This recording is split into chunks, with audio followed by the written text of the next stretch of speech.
Let's go!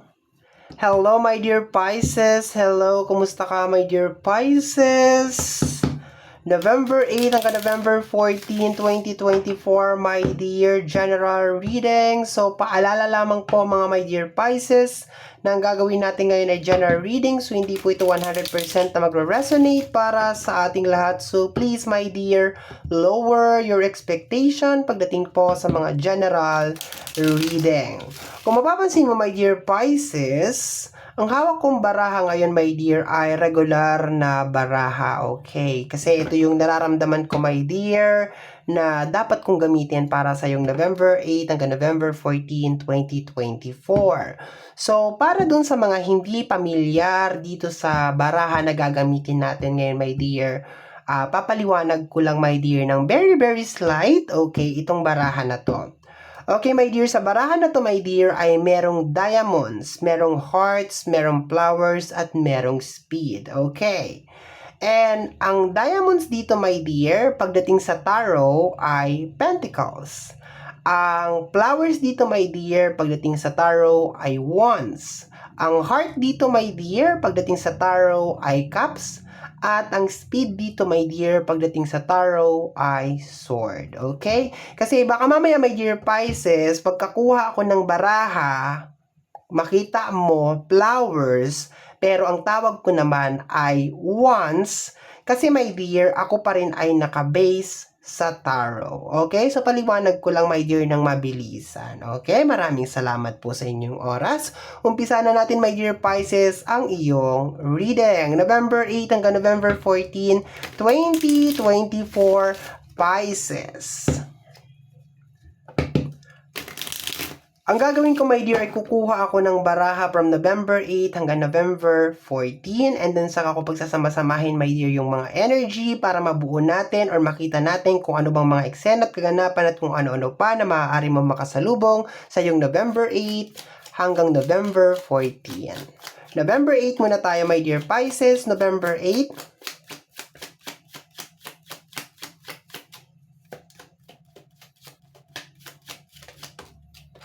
The King of Sword. Okay? Ang nakukuha ko, my dear, is may alam na ako.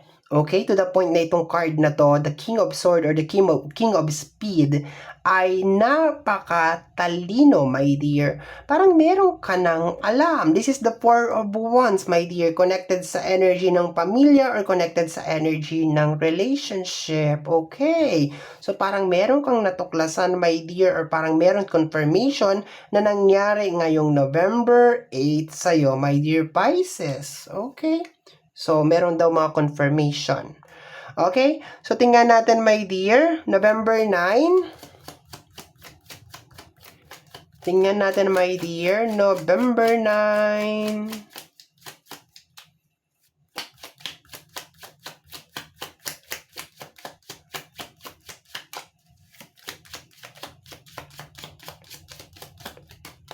The King of Hearts. And the Two of Pentacles. Okay. Matalinong card, very understanding na card. Okay? Si King of Sword, matalino yan. Si King of Hearts, very understanding yan. The Two of Pentacles, okay.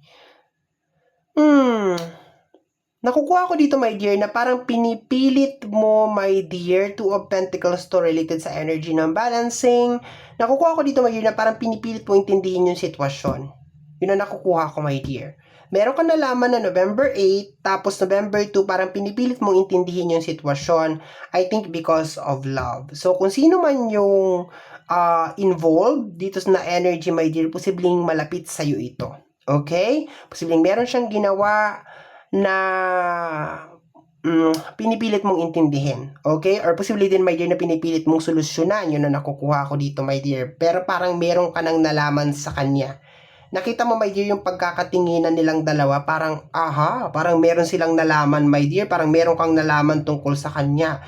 And then, parang sinasabi mo dito, my dear Pisces, makuha ka sa tingin. umaming ka, magsabi ka. Parang ganun na nakukuha ko dito, my dear, na energy. Pero balik tayo sa energy ng November 9, my dear.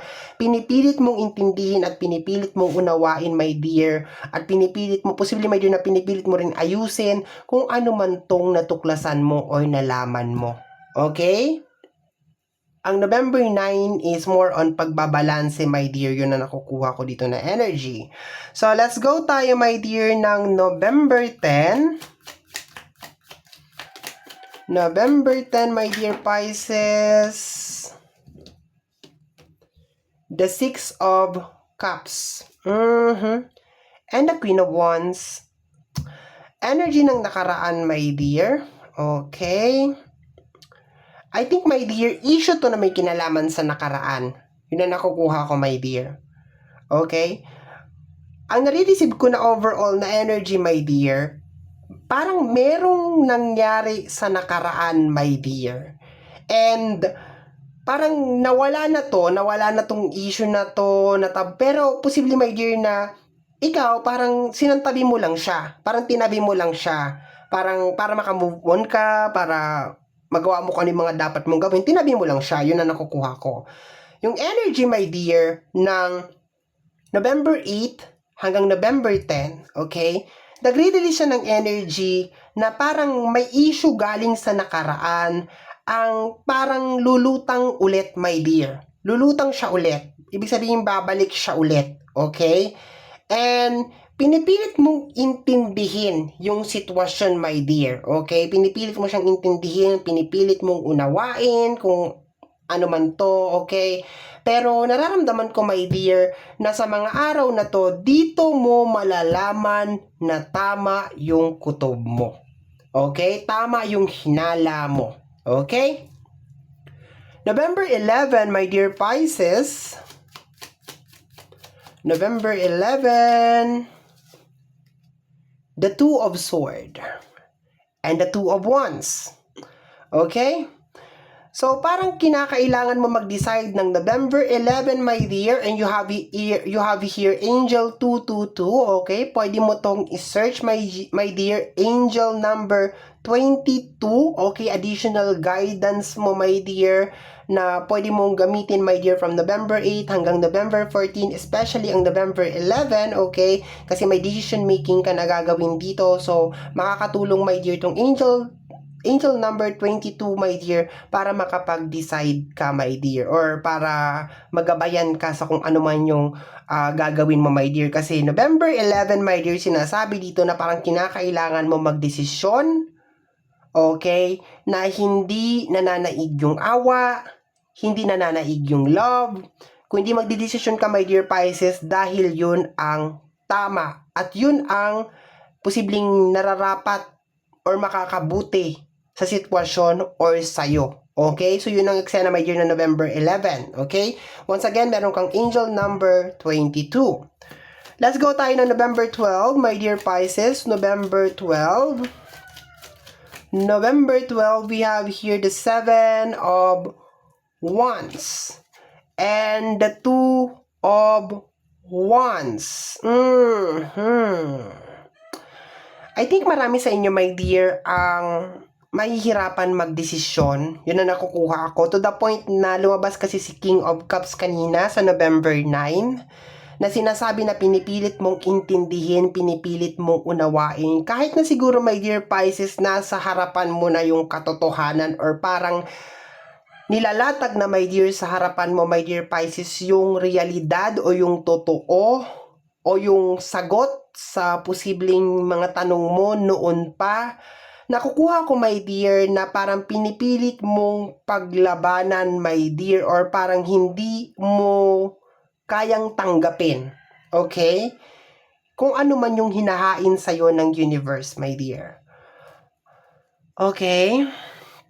To the point na posibleng manggagaling to sa isang tao na napakalapit sa puso mo, my dear. Mahirap talaga siyang tanggapin kasi baka hindi mo lubos akalain, my dear, na sa kabila lahat ng pinagsamahan nyo, sa kabila lahat ng meron kayo, kaya niyang gawin sa iyo ito. Okay? Pero meron yung intuition mo, yung instinct mo, my dear, parang meron na siya yung sinasabi noon. Kagaya nga ng sinabi ko sa'yo kanina, my dear, parang matagal na issue na to, my dear, na parang isinantabi mo lang. Okay? Parang hindi mo lang masyadong pinansin or hindi mo masyadong pinakinggan. But, mauungkat siya ngayon, my dear, November 8 hanggang November 14. And, hirap na hirap ka, my dear Pisces, na tanggapin yung realidad na posible kung sino pa yung tao na baka pinagkakatiwalaan mo o malapit sa puso mo, siya pa yung gumagawa ng hindi maganda. Okay? So, November 13, my dear Pisces, November 13, we have here the 8 of Wands. Yes, you are receiving a lot of message, my dear. You are receiving a lot of message pero hindi mo pinapansin, hindi mo tinatanggap. You are denial, my dear. Okay? Or posible naman, my dear, na baka siya naman ay ayaw umamin. Okay? Kahit na siguro huling-huli mo na ay ayaw umamin. Mahirap tong ganitong sitwasyon, my dear Pisces. Sobrang hirap nung ganitong sitwasyon kasi to the point na sinasabi dito na malapit to sa'yo, my dear, or importante to sa buhay mo. Tapos, posibleng ikaw yung gumagawa din, my dear, ng denial, or posibleng yung kabila din ay ayaw umamin, okay? Kasi this is a general reading, posibleng ganun nga yung nangyayari. Napakahirap nung sitwasyon, my dear, okay? November 14,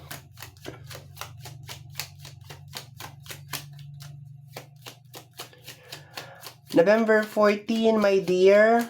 Magsiset ako, my dear, ng example mamaya para mas maintindihan mo, my dear, ha? We have here the Ace of Wands, okay? And the Queen of Cups. Parang kinakailangan mo, my dear, na baguhin, my dear, kung paano mo intindihin tong sitwasyon na ito. Okay? Yun ang nakukuha ko.